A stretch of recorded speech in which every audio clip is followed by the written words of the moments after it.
Hello students, तो बेटा हमारा स्टडी क्लास में क्या हुआ था, पेप्टाइड्स बॉन्ड और प्रोटीन्स। ठीक है, तो उनमें हमने देखा था कि जो पेप्टाइड बॉन्ड्स बनता है वो अल्फा अमीनो एसिड से बनता है, फिर पेप्टाइड्स, फिर प्रोटीन्स। ठीक है, ये सीक्वेंस हमने कल देखा था। साथ में जो पेप्टाइड्स होते हैं उनमें दो टर्मिनल्स आपको मिलते हैं।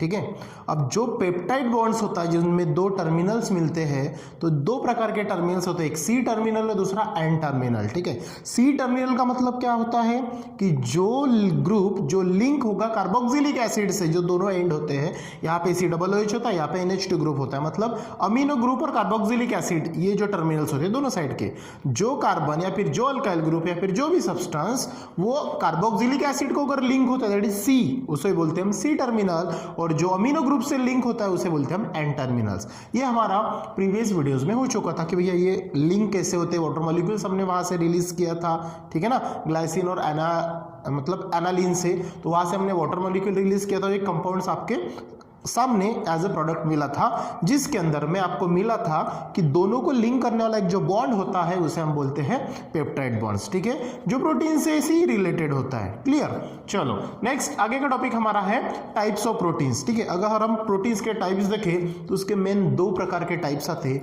जैसा पहला है ग्लोब्यूलर प्रोटीन्स और दूसरा है बेटा फाइब्रस प्रोटीन्स। ठीक है, अब ये जो ग्लोब्यूलर प्रोटीन्स होता है, अगर ये हम देखें तो ये दिखेगा आपको एक ऐसा circle wise, that is spherical rounded. ठीक है, अगर ऐसा शेप वाला प्रोटीन्स है, सर्कुलर है, लाइक अ कॉइल फॉर्म, तो उसे हम बोलते हैं ग्लोब्यूलर प्रोटीन्स। और जो फाइब्रस होता है ये आपको मिलता है इस प्रकार का, दैट इज सिलेंड्रिकल, मतलब एक पैरेलल वर्टिकल लाइंस जैसे होती है ना, जैसे अपना ये पेन है उस प्रकार, या फिर आप इसको इस प्रकार के भी ऐसे रॉड शेप में भी आप इसको शो कर सकते हो। दैट इज कौन सा होगा, ये फाइब्रस प्रोटीन्स। क्लियर? मतलब टाइप्स ऑफ प्रोटीन्स अगर हम देखते हैं तो उसमें दो मेन टाइप्स हो गए, पहला ग्लोब्यूलर प्रोटीन्स और दूसरा है फाइब्रस प्रोटीन्स। ठीक है, ग्लोब्यूलर की आइडेंटिफिकेशन क्या होगी, वो जो भी प्रोटीन मॉलिक्यूल्स होगा वो कर्ली फॉर्म में होगा, मतलब कॉइल फॉर्म में होगा, और ये होगा इलोंगेटेड होगा, मतलब पैरेलल लाइन से शो करेगा। ठीक है, तो वन बाय वन देखिए, ग्लोब्यूलर प्रोटीन्स का पहला पॉइंट जो है वो क्या शो करेगा आपको, these are the spherical in shape. तो शेप कैसा रहेगा उसका, स्फेरिकल। मैंने पहले बोला कि उसका जो शेप है ये कैसा रहेगा, स्फेरिकल रहेगा, दैट इज कॉल्ड स्फेरिकल, मतलब सर्कल वाइज। ठीक है, स्फीयर अपने इसके पहले पढ़ा है, मिरर में देखा आप लोगों ने कि स्फीयर कैसे होता है। ठीक है ना, पहला पॉइंट क्लियर हो गया ना। दूसरा देखिए, molecules of globular proteins coil around a polypeptide chain. अब जो भी पॉलीपेप्टाइड चेन है, मतलब जो चेन बनेगी जिसमें पॉलीपेप्टाइड बॉन्ड्स रहेंगे या फिर पॉलीपेप्टाइड जो कंपाउंड बनेगा, तो उसमें क्या होगा, one by one polypeptide linking होगा।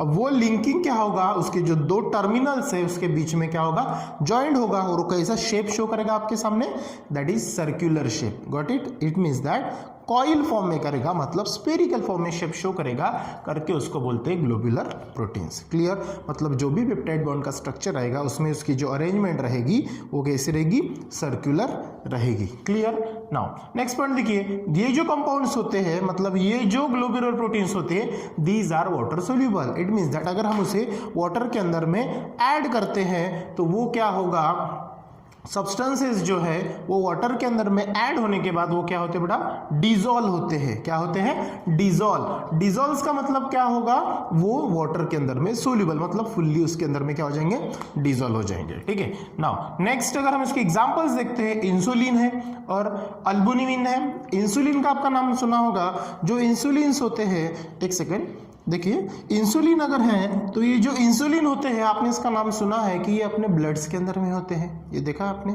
ये जो आपके ब्लड के अंदर का जो हार्मोन्स होता है उस प्रकार का होता है इंसुलिन। उसे कुछ है प्रोटीन्स वगैरह है ना, तो ये इसे क्या करते हैं, जो ग्लूकोज मॉलिक्यूल या फिर ब्लड की जो लेवल होती है शुगर के अंदर में, वो मेंटेन करने का काम ये करता है। ठीक है, ये देखा हमने, आपने बायोलॉजी में भी पढ़ा होगा।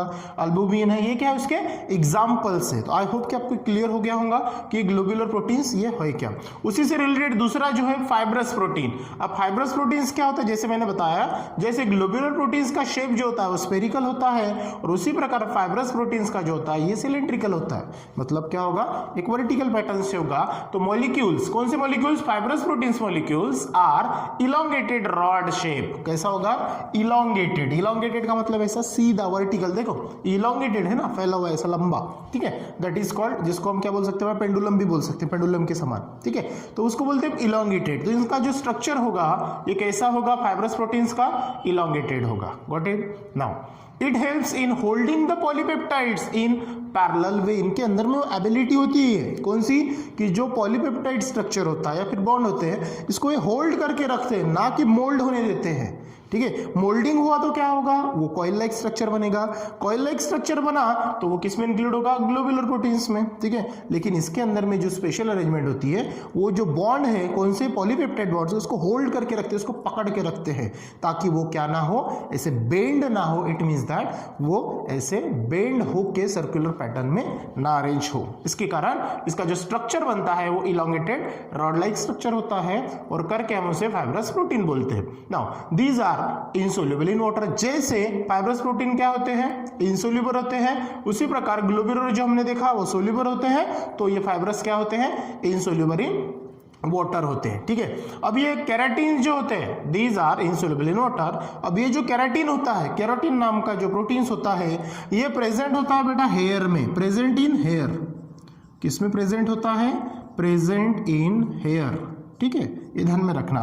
और ये जो मायोसिन होता है, मायोसिन जो है ये प्रेजेंट इन मसल्स में होता है। आपके बॉडी के अंदर में जो भी मसल्स है उसके अंदर में क्या होता है, ये प्रेजेंट होता है। समझ में आया? एग्जांपल्स हम देखें फाइब्रस प्रोटीन्स का, तो केराटिन लेना, keratins are present in hair, and myosin लेना, प्रेजेंट इन मसल्स। ठीक है, तो ये थे बेटा आपके सिंपल से टाइप्स ऑफ प्रोटीन्स जो आपके टेक्स्ट बुक में भी आपको दिए, लेकिन थोड़ा अलग वे से दिए।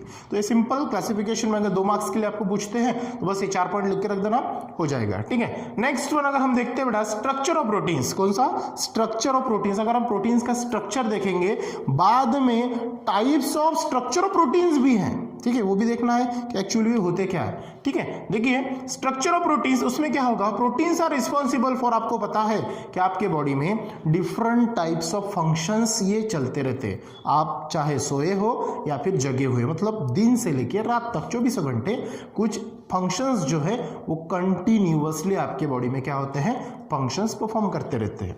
तो प्रोटीन्स आर रिस्पॉन्सिबल, ये उसके लिए मेन इसेंशियल अगर कंटेंट है तो वो कौन सा है, proteins are responsible for various types of functions in living organisms. तो ये लिविंग ऑर्गेनिजम्स के अंदर में क्या है, ये बहुत ही इसेंशियल है और इंपॉर्टेंट है, various types of function in living organism.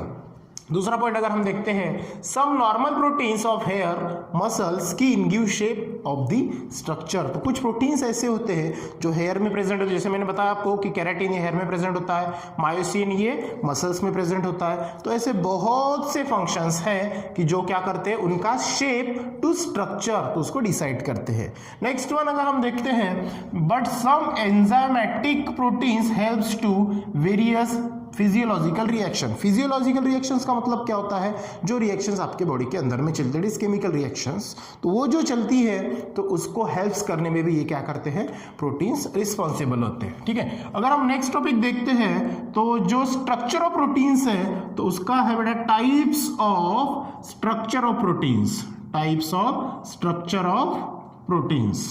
ठीक है, अब इसके अंदर में टोटल 4 टाइप्स आते हैं। कितने टाइप्स आते हैं बेटा, 4 टाइप्स, मोनो, डाई, ट्राई और पॉली, जिसको हम टेट्रा बोलते हैं। तो वो टॉपिक जो है वो रिड्यूस हुआ है आपके सिलेबस के अंदर में। ठीक है, नाउ नेक्स्ट पॉइंट अगर हम देखते हैं तो उसमें क्या होगा, जो एंजाइम्स हैं, जो टाइप्स है नेक्स्ट जो है बेटा एंजाइम्स, कौन सा है, इसमें आप देख लेना क्योंकि रिड्यूस में, इसको करना नहीं, रिड्यूस में है types of structure of proteins. Now next अगर है तो एंजाइम्स हैं, जो आपने लोअर क्लासेस में या फिर बायोलॉजी में अच्छे से पढ़ा है कि ये एंजाइम्स क्या होते हैं। एक प्रकार का क्या होता है बेटा, एक एंजाइम्स मान के चलो, मैंने ले लिया इंसुलिन। ठीक है, क्या ले लिया, इंसुलिन, या फिर सलाइवा ले लिया, सलाइवे के अंदर में भी एंजाइम्स होता है। ठीक है, सलाइवा ले लो। ठीक है, सलाइवा भी एक प्रकार का एंजाइम्स ही है जो फूड के डाइजेशन में हेल्प करता है। अब इंसुलिन क्या करता है, ये आपके ब्लड के अंदर की शुगर लेवल मेंटेन करता है, मतलब शुगर को मेंटेन करने का काम कौन करता है, मतलब ये कंट्रोल करता है, control the sugar level in blood. ये किसका काम है? इंसुलिन का। ठीक है, अब इसको मैं ज्यादा डीप में ना पढ़ा तो आपको अच्छे से पता है क्योंकि बायोलॉजी में अच्छे से आपका हो चुका है। ठीक है, इसके कारण तो ये हो गया बेटा आपका शुगर लेवल जो कंट्रोल करेगा इंसुलिन जो कि एंजाइम्स है। तो एंजाइम्स के बारे में आपको अच्छे से पता है। ठीक है, उसके बाद में अगर हम दूसरा पॉइंट देखते हैं तो होता है न्यूक्लिक एसिड। कौन सा होता है? Nucleic acid. जैसे अमीनो एसिड वगैरह हो गया, हम ये पढ़े हैं ट्रांसक्रिप्शन, ट्रांसलेशन, ट्रांसलोकेशन। आप डीएनए आरएनए में पढ़े हो बायोलॉजी में कि भाई ये कोडॉन क्या होता है, एंटीकोडॉन क्या होता है, ट्रिपलेट कोडॉन क्या होता है, न्यूक्लियोटाइड्स क्या होते हैं, जो वहां पे अमीनो एसिड्स का ग्रुप बनता है। डॉक्टर हरगोविंद खुराना ने ये मॉडल्स प्रेडिक्शंस किया था, उसके ग्रुप्स होते हैं। ये सब डिटेल्स में आपने बायोलॉजी में या फिर लोअर क्लासेस में अच्छे से पढ़ा है। ठीक है, तो न्यूक्लिक एसिड थोड़ा सा अच्छे से पढ़ना। ठीक है, अब न्यूक्लिक एसिड के अंदर में क्या क्या होगा, जो आपके बॉडी के अंदर में क्या होंगे, क्रिएशंस करते हैं प्रोटीन सिंथेसिस में। ये न्यूक्लिक एसिड में अगर आप देखते हो तो ये आरएनए होता है, साथ में उसे हेल्प करने वाला डीएनए भी होता है। आरएनए के अंदर में 3 प्रकार के सब आरएनए होते हैं, दैट इज एमआरएनए, टीआरएनए और एक आरआरएनए, मतलब मैसेंजर आरएनए, ट्रांसफर आरएनए और राइबोसोमल आरएनए। ये सब आरएनए होते हैं जो क्या करते हैं, with the help of RNA DNA उसके ऊपर वॉच रखता है और प्रोटीन सिंथेसिस का काम करता है। दैट इज अमीनो एसिड्स वगैरह होते हैं जो न्यूक्लिक एसिड्स होते हैं। ठीक है, ये न्यूक्लिक एसिड्स हो गया। और एक लास्ट टॉपिक जो बचा है वो बेटा न्यूक्लियोटाइड्स। कौन सा है? न्यूक्लियोटाइड्स। ठीक है, अब न्यूक्लियोटाइड्स का मतलब क्या होता है? ये जो होते हैं न्यूक्लियोटाइड्स जो न्यूक्लियस के अंदर में परफॉर्म करेंगे। न्यूक्लिक एसिड होगा, डिफरेंट टाइप्स ऑफ फंक्शंस करेंगे। न्यूक्लियोटाइड्स मतलब न्यूक्लियस के अंदर में रहने वाले होंगे। तो ये क्या होते हैं बेटा? अनब्रांच, मतलब हम उसके क्या बोलेंगे, अनब्रांच पॉलीमर्स होते हैं, मतलब इनकी ब्रांच नहीं होती है। Unbranch polymers. और पॉलीमर्स का मतलब क्या होता है? पॉलीमर्स का मतलब होता है many monomers they will be linked to each other to form a rigid structure that is called polymers. अब ये जो अनब्रांच पॉलीमर्स होते हैं ये इसके अंदर में क्या होगा, तो इसके अंदर में लॉट्स ऑफ मोनोमर्स होंगे। और वो कैसा सीक्वेंस होगा? रिपीटिंग मोनोमर्स का। कैसा होगा? रिपीटिंग मोनोमर्स का ये सीक्वेंस होगा। समझ में आया? तो ये था बड़ा आपका लास्ट टॉपिक ये चैप्टर से रिलेटेड। बस आपको एक काम करना है, जैसे इसके अंदर में डीएनए के स्ट्रक्चर दिए हैं, डबल हेलिक्स स्ट्रक्चर, ये तो रिड्यूस में हुआ है, फिर भी वो कंसेप्ट आपके बायोलॉजी में तो रिलेटेड अगर आता है तो आपको उससे लिंक आपको ये टॉपिक से लिखना पड़ेगा। For example enzymes, nucleic acid और न्यूक्लियोटाइड्स। समझ में आया? तो ये बायोमोलिक्यूल्स चैप्टर यहाँ पे आपका एंड होता है। ठीक है, सो थैंक यू।